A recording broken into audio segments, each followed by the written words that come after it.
those of you on YouTube. Today's theme is joy. I really appreciate Kate Fowler's writing, and I found her devotions on joy to be helpful, so I pray that you will as well, since today's message leans on some of her thoughts and ideas. The painting behind me is by Marc Chagall, who once said, "In our life there is a single color, as on an artist's palette, which provides the meaning of life and art. It is the color of love." Born to a poor family in a Russian Jewish village, Chagall's life was marked by exile and the Holocaust that destroyed much of his community. Yet his art overflows with riotous color, angels suspended in midair, fiddlers on rooftops, lovers flying over cities. He painted joy against a backdrop of suffering, not because the darkness wasn't real, but because he insisted that love and joy must break in anyway. Chagall's joy is not denial of grief. It is a choice to let beauty outshine despair. And if I were to define joy as simply as possible, it would be beauty, truth, and goodness. In other words, anything that brings beauty, truth, or goodness is an opportunity for us to experience joy. Joy and gratitude are close parallels, as in they both can be difficult to notice in the midst of pain, suffering, and the struggles in this life. Joy is not usually our default in dark times and can seem elusive and slippery. But yet, it persists, regardless if we acknowledge it or not. It's comforting to me that a spark of joy is always available if I choose to engage and experience it. Now, joy doesn't ask us to pretend. Okay. I'm going to do this in dim lights for today. Joy doesn't ask us to pretend the world is okay. It took me a long time to realize that I can feel more than one emotion at a time. Even conflicting emotions like joy and sadness.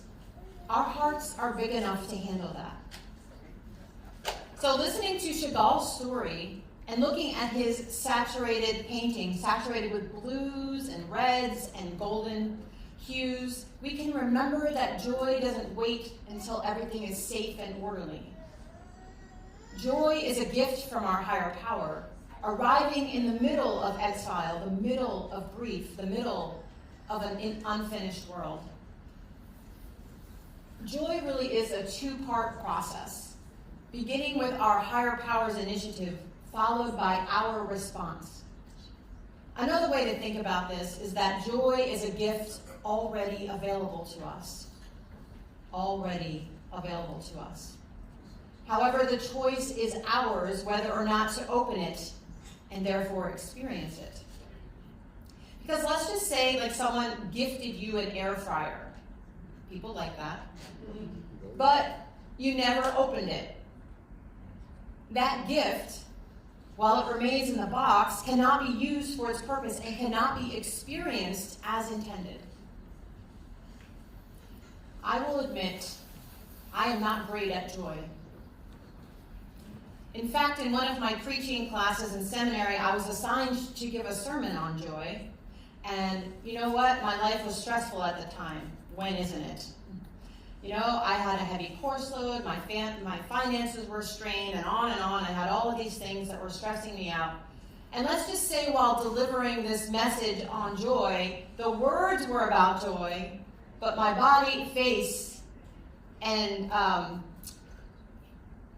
countenance did not depict joy. To the point where I have a friend to this day, if we are together, he hears the word joy, he just points at me and laughs. Since he lives in Ohio most times, he just texts it to me, which is well-deserved for sure. It wasn't one of my finest moments, but I'm human, so there you go. There's something about joy that many of us resist. I'm going to share a few reasons we might resist joy. And when I point to you all, I want you to say the word false. Okay, let's practice. Oh, you're good. All right, for real now. If I allow myself to experience joy, it will be even harder to recover when it's taken away. This is not accurate because although circumstances may shift in our lives that make it seem like joy is absent, joy is never absent. It's always there, a continuous gift waiting to be experienced. We can think of joy like a river we can visit to be refreshed at any time, no matter what is going on in our lives.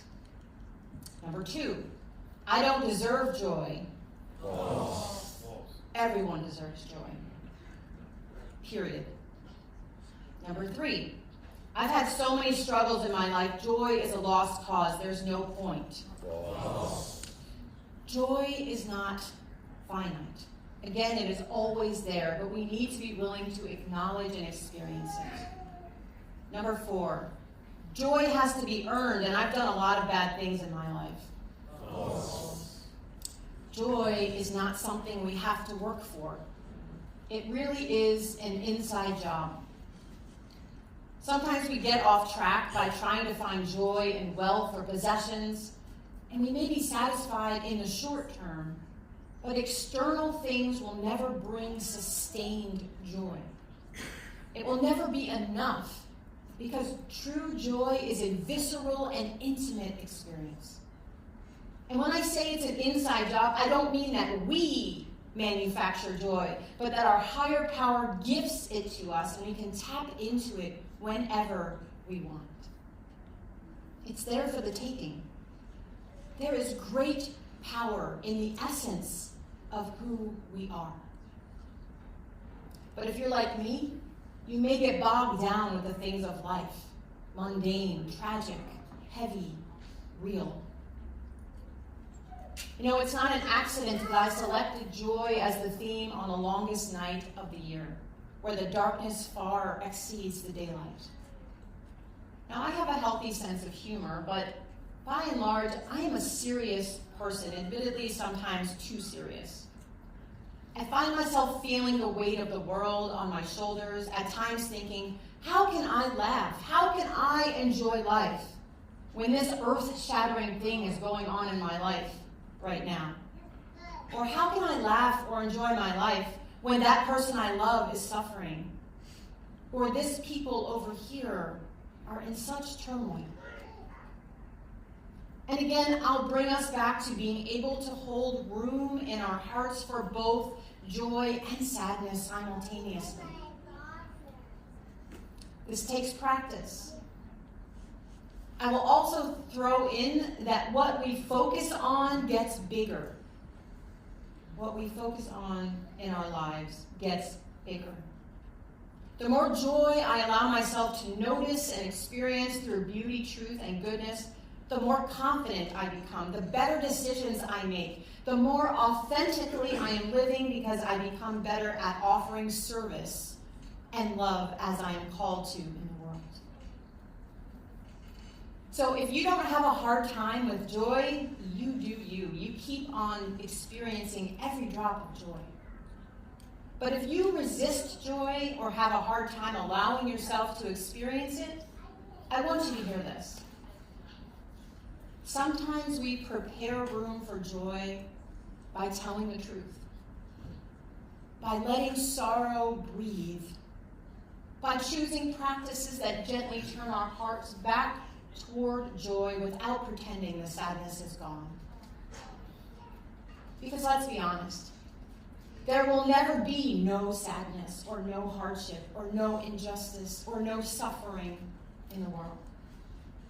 If we are waiting for a time when those things are no longer present to finally allow ourselves to experience joy, we will never get to partake of the beauty, truth, and goodness that is present now, alongside that hardship, injustice, and suffering in our lives. Joy doesn't demand that we silence our grief. It asks us to make just enough room for our higher power to slip in beside it. And sometimes that tiny crack is all it takes for joy to get a foothold.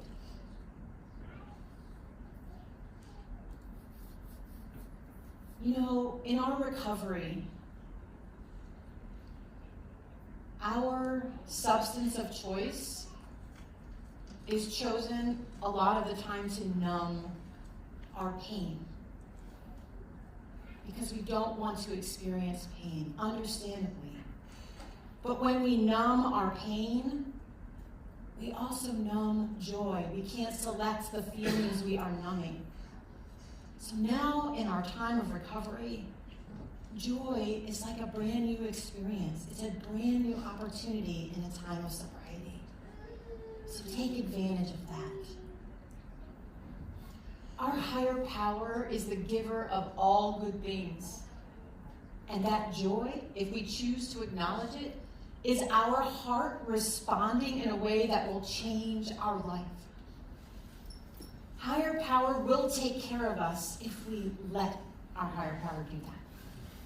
That doesn't mean our lives will be perfect, but we will have all that we need, including joy, which stems from living authentically, being who we were created to be, which means a life full of love and service and strong connections to self, others, and our higher power.